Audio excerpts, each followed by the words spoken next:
సహజం, రాజకీయాల్లో గెలుపులు ఉంటాయి, ఓటములు ఉంటాయి, ప్రభుత్వాల మార్పిళ్ళు ఉంటాయి, జరుగుతాయి.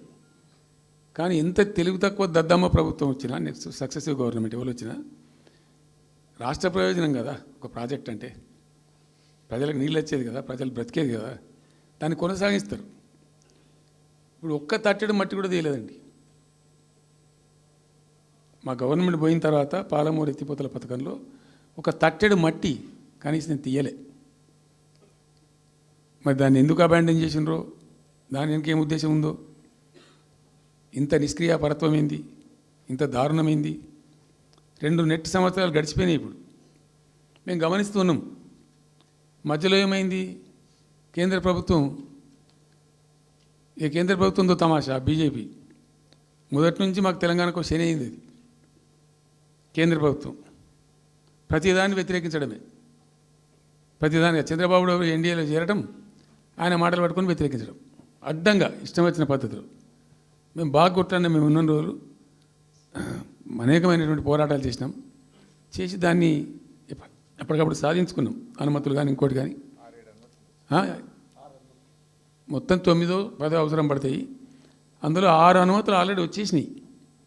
మెయిన్ ఎన్విరాన్మెంట్ అసెస్మెంట్ కమిటీది అదే మెయిన్ అసలు ప్రాజెక్టుకు లైఫ్ లైన్.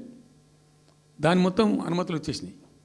దాని తర్వాత మిగిలిన అనుమతులన్నీ లాంఛనమే, ఇక ఇచ్చేయాల్సిందే. అది ఇచ్చిందంటే అటువంటి అతి ముఖ్యమైనటువంటి అనుమతి కూడా తెచ్చినాం.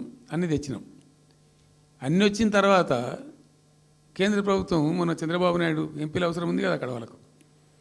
ఇప్పుడు ఇద్దరు ఎంపీలు అవసరం కదా, నితీష్ కుమార్, చంద్రబాబు నాయుడు. దానికోసం బీజేపీ ఎంతకైనా దిగజారుతుంది.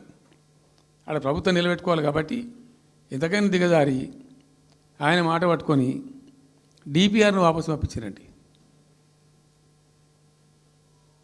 మేము ఉన్న రోజులు రాలే డిపిఆర్ వాపసు. అనుమతులు తెచ్చిన ఉంటాం మేము. ఇంకా డిపిఆర్ వాపసు వస్తే భూమి ఆకాశం ఒకటి చేయాలా రాష్ట్ర ప్రభుత్వం. ఎంత లొల్లి చేయాలా, ఎంత హడావుడి చేయాలా.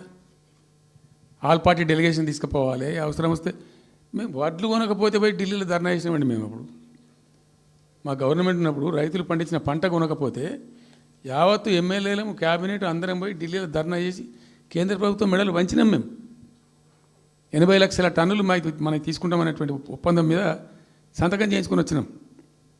వడ్లు కొనిపించినాం ఎఫ్సిఐతోని.